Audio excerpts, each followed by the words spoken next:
Evening, everybody. Um, my name is Jack DeKeat. You can Mm. find me on. It's, it hasn't changed, Janine. Just the tweet. I was Oh, just reacting. um, you can find me on Twitter at NotQuiteReal. And today I'm joined by Janine. Janine, where can people find you? People can find me at Bleating Heart on Twitch and Twitter and YouTube. That's BLEATING. I don't make cheese. I just got a message on Instagram today. Hang on. I'm gonna bring up Instagram and tell you this comment that I got because it's par for the damn course these days. Oh, these cheese days. I think this goat cheese company has been winning a lot of awards lately. Oh, really? Oh, this is like a picture of some dudes holding cheese. Cool. Whoa. Uh, for the love of, okay, so Solterra Winery says, for the love of cheese, at Bleating Heart, and then in quote marks, Goldet Tomet, which I guess is the name of that cheese. Uh, And then and then some cheese company responded saying, epic, hashtag support good cheese. hashtag support good cheese. Hashtag join the conversation. I think there's a pretty. How long has this been going on for, Janine?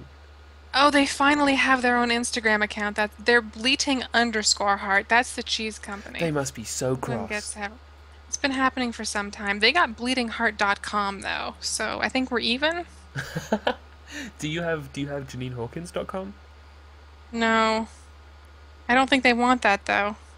Or you could do a trade, I suppose, for the things they don't want. I am just going to make a quick sojourn across the room to get a power cable so I can plug my phone in, so I can see the chat. Um, Me travelling across the room and probably taking longer than I intend to is just a preview of what you're going to be experiencing on tonight's stream. Oh I'm still boy. here, I'm just not next to the microphone. I'm gonna tweet that I'm not cheese. I'm What, like I'm not the cheese as an people. entity or as a company? I don't know, sure. I'm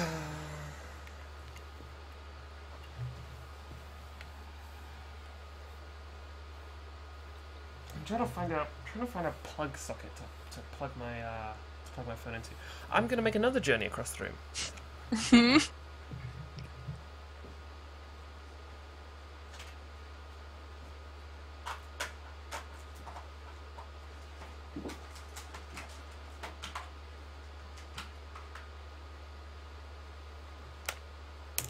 Okay, so I've gotten an extension cable.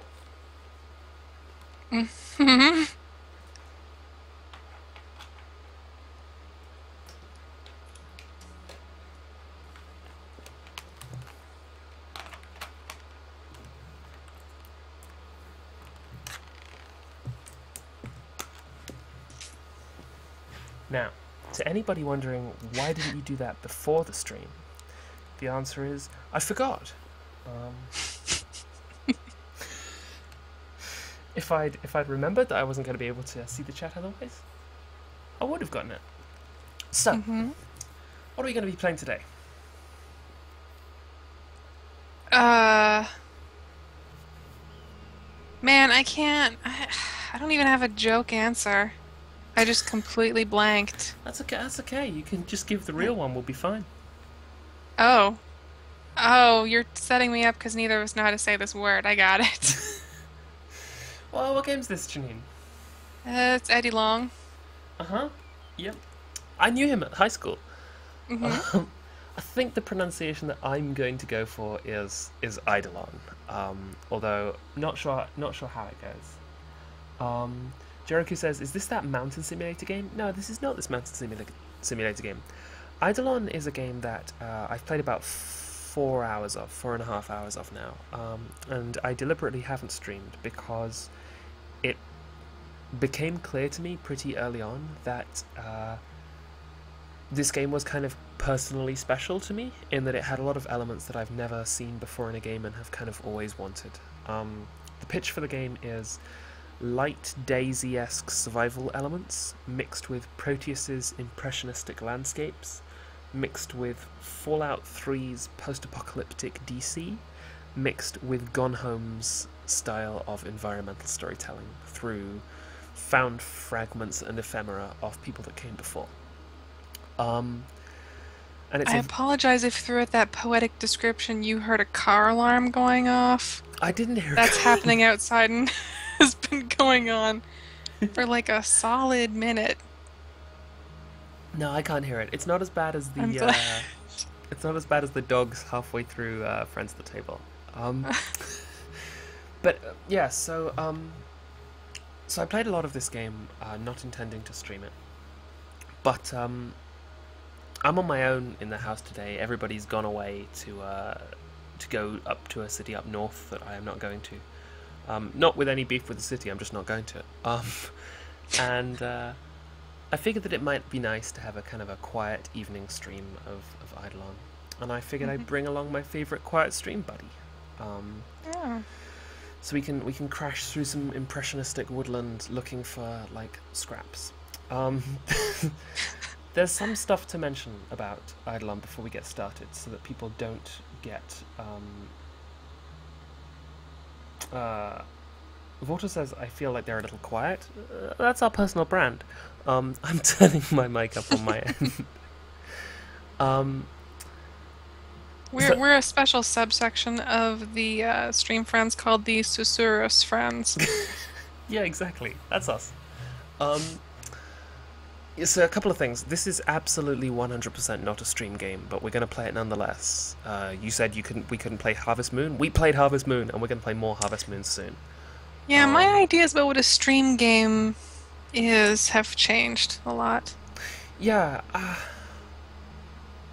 Although now that you mentioned Harvest Moon, I should admit that like my backup plan for if you didn't think you had enough time in you to play Eidolon anymore was to show you my Harvest Moon farm in A New Beginning, because I got a little stand for my 3DS that doesn't really fit. Oh man, we could always do that. I have to use afterwards if we, I have to use a rubber band to hold it on. Yeah, if we have time.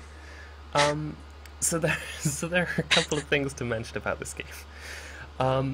Yeah, I was going to, with you saying it's not a very good stream game, I think we're really lucky, and I'm really thankful that that you guys just kind of sometimes like to watch friends playing a game quietly together, even if there's not particularly action-packed stuff happening on screen. Well, I mean, if you are being seethingly resentful of that and just not saying, please let us know, and we'll play something more interesting. But so Will we? I don't. no, we won't. This game is very, very, very, very, very slow. The world is enormous, and not always populated with traditionally interesting things. You know, this is not a game where there is something magical around every corner. Instead, just it's about inhabiting this world, which makes the discovery of things all the more interesting. Secondly, because the world is so big, it takes a very long time to go anywhere. Which means a lot of checking of compasses. Thirdly, the maps are hand-drawn and your position is not marked on them, which means that you get lost very, very quickly. And finally, the game kind of drops you into it. You start at the top of a hill and you walk down to a lake, and you have no idea what's going on. You pick up, through a period of time, these kind of glowing green objects, which are essentially fragments of diaries, or audio diaries, or postcards, or things like that, or other pieces of map. And these kind of give you like little keywords that you can interact with in your inventory that will summon a green beacon that will take you to the nearest thing related to that, if that makes any sense. I don't know if what I just said made any sense. For example, if I picked up a letter from Janine, and I read the letter from Janine in my inventory, and then I selected, at the bottom of it, I selected the little keyword Janine, it would show me a beacon to the nearest letter that was related to Janine in some way. Does that make any sense? I think it does, but I think we should probably just jump into it. And okay, right. you know, I think it. I don't want to say it speaks for itself, but it will certainly reveal So itself. the reason I was going to say that is I'm just going to go through what I've got in my inventory as a kind of a brief primer of what this world is like before we start, and then we can get going. So here we are.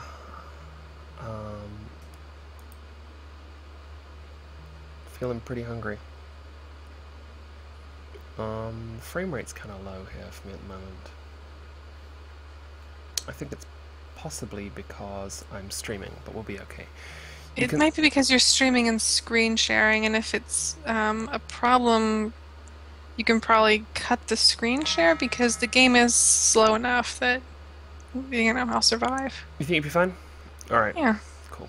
Gotta work out how to do this really quickly.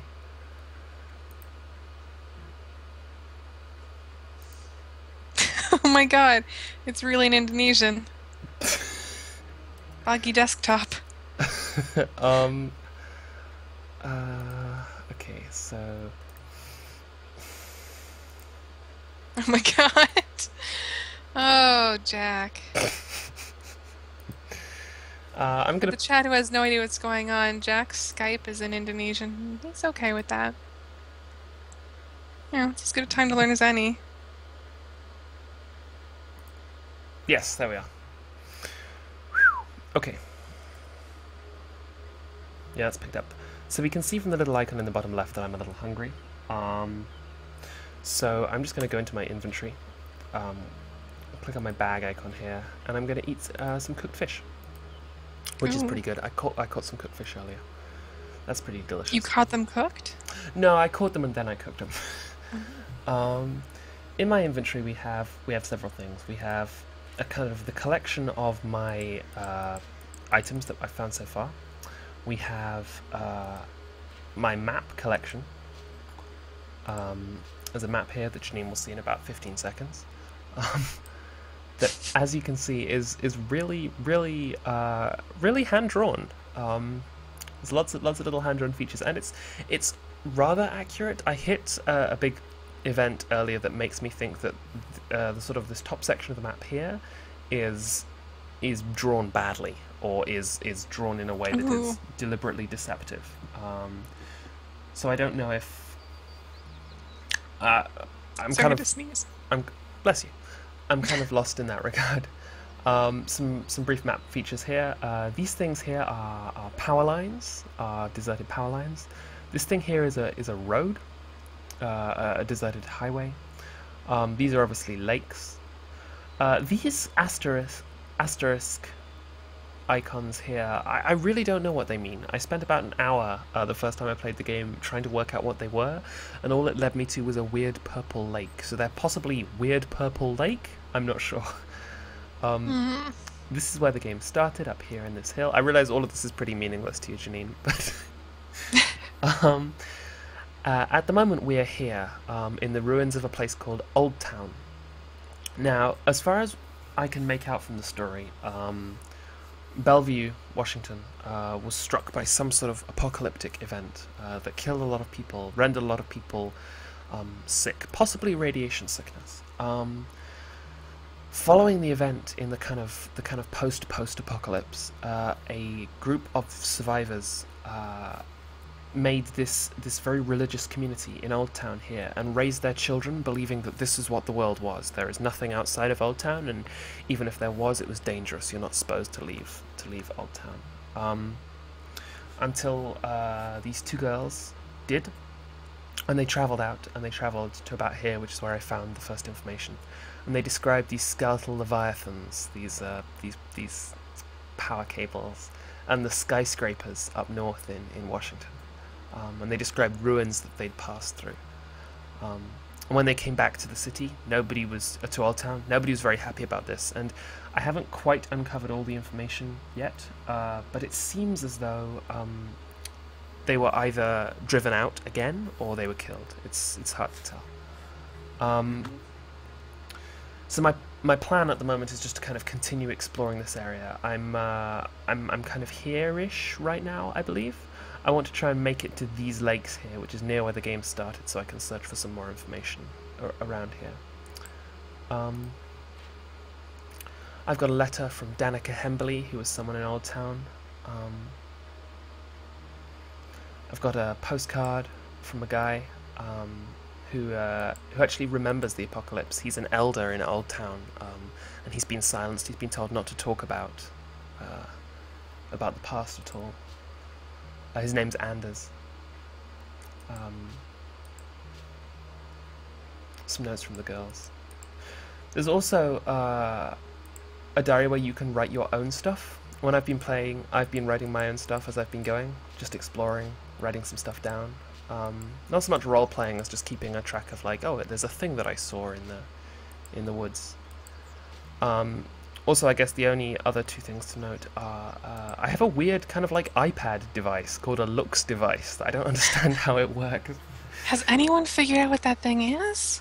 I have a feeling it's probably going to be like a mid-game, late-game thing. Only one of its panels is currently useful to me, and it's not that one. It's this one. It shows me... Are you sure it's not some sort of smart glass integration that, you know, you... Go to xbox.com. Yeah. Yeah, exactly. No, this shows me like status effects when they're applied. It says, warning, due to your distance from a beacon, your vitals are subject to extreme changes, including death. I have no idea if beacons are in the game, but I know Anders has mentioned them a couple of times in his postcards. Is this game about an alien? I don't think we're an alien. I think we're a... Robot? No, Leviathan? I think we are... Skeleton. I think we're exploring this space long, long after these events took place. Mm-hmm. Also, I love this so much. The clock in this thing is broken. And I spend a long time in the early game going like, man, like referring to the clock, like, oh, it's 1 a.m. and I'm doing something or another, and clock's showing 12 a.m. again. Maybe the clock's broken. Maybe time doesn't exist anymore. Well, it's like nighttime. Maybe so. time exists in like a physical sense, but not in like a metaphysical sense. Why would they have a clock then? Because that piece of technology was created before the weird time-eating monsters, you know. So my theory with the Lux device is when I start getting into Washington and start finding remnants of a society that had like electronic devices, I think the Lux device is going to be used to record their emails and stuff like that, their text messages and stuff. Similarly, I think that this icon here, which suggests maps to me, might be for electronic maps. I don't know. I can also press this eye icon to go to sleep. A cool thing happens when I go to sleep, but I won't go to sleep right now. There's some talk in the chat about other games that have map drawing. You're probably thinking of Miasmata, Miasmata is amazing. Had a sort of, you had to triangulate your location and mark up a map. There's also this is completely unrelated, and no one would ever mistake these two games. But Etrian Odyssey's map creation stuff is very interesting. And Persona Q, right? Mm-hmm, because it is. Yeah, Persona Q I think is supposed to be like Persona as an Etrian Odyssey game or something of that sort. So that'll be interesting. They give you a lot of like icons to play with, which is always really like they don't define those icons really for you. You can decide like, well, this icon to me represents a mineable resource or whatever, or a door, or you know. That's really cool. Yeah. So I'm kind of going to go east from here in the hopes that I hit a lake soon, and then when I hit that lake, I can try and navigate my way back. I've got a compass, and I'm very bad at reading compasses, so I want to go this way. Something that I like a lot about this game is it has really, really good mist and fog.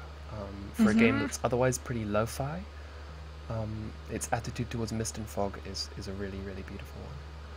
Something I'd forgotten about it is that there's this constant nagging sensation, made even more so by the fact that I'm streaming it to people, that I'm lost. Which is a really cool thing for a game to do.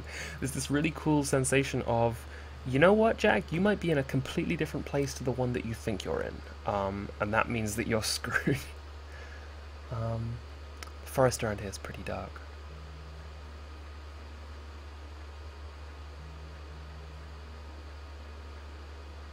I think the difference in this kind of game to being like being lost is a setback, but it's not like it doesn't feel like a threat in the same way because every place has the same like resources in terms of keeping you alive. Some of them have, I guess some of them do have threats, like some places are cold or wet or, you Yes, know, or there stuff's are happening. But bears and wildcats, yeah, which are but in absolutely things terms in this game. of in terms of like you need these basic things to survive.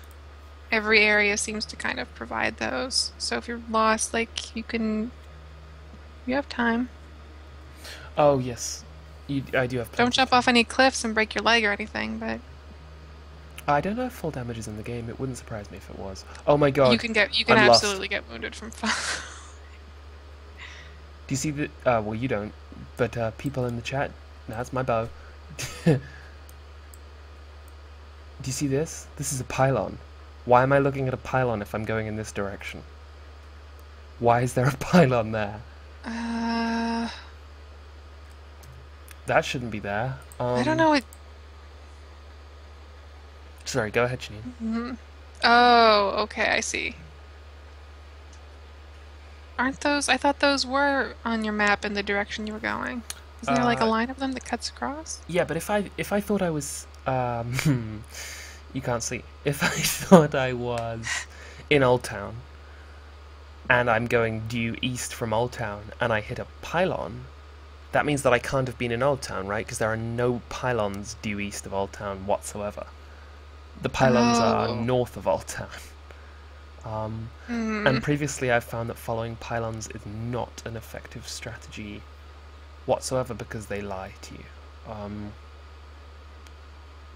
Well, I mean, they must because one of them is in the middle of a lake. I think I found that pylon, but Is it actually there? uh, I, I think I found it, but I'm not sure if it was in a lake. I think it was in a kind of a weird depression in the ground. Hmm. I know what I'll do. I'll go into my inventory and I will look for the nearest beacon to Old Town, or to things relevant to Old Town. Suggests it's back in this direction through the dark. Alright. Possible that you were just a little higher than you thought. Maybe. Look at these stars. Oh my god. One of my favourite ever experiences was I was on holiday with a friend once. It was our families, like, our families were friends, so we went on holiday to this really nice house together. And we were all hanging out, lying in the garden at night, and we saw a shooting star. Sorry, no, sorry, a coyote just screamed or something. Oh. Freaked me out. And we saw a shooting star, and she'd never seen a shooting star before. She thought that they were made up. She didn't think they were real things. She was like, no, they can't be real. And being that, They can't be real. well, sorry, Janine, it's like a star that you see in the sky, but it's falling and it kind of comes crashing down apparently somewhere. I guess. But it was pretty cool. I suppose if you accept that stars are big giant things very, very far away, the idea that one would move really fast, if you don't take into account the other factors at play there, would seem weird and like a lie.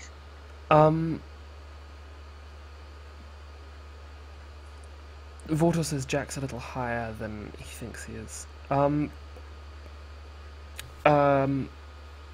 Oriane says, is this game spooky? Yes, this game is absolutely spooky, but it's not because I'm currently streaming it. I've never been out this late in the game before because it scares me. There is some stuff in the world. Some of the writing is just is really fantastically evocative of, if not the supernatural, of a place that has pain associated with it, or has like actual human fear associated with it, and the presence of wild animals and stuff. There's just little bits and pieces, like you have the option to put fires out to make little fires, and then put fires out when you're done. And the idea that the fire is casting light and something might be able to see it is pretty scary. Also, let me show you what happens when... Oh, the sun's rising. Let me show you what happens when you go to sleep, actually. Because this is pretty cool.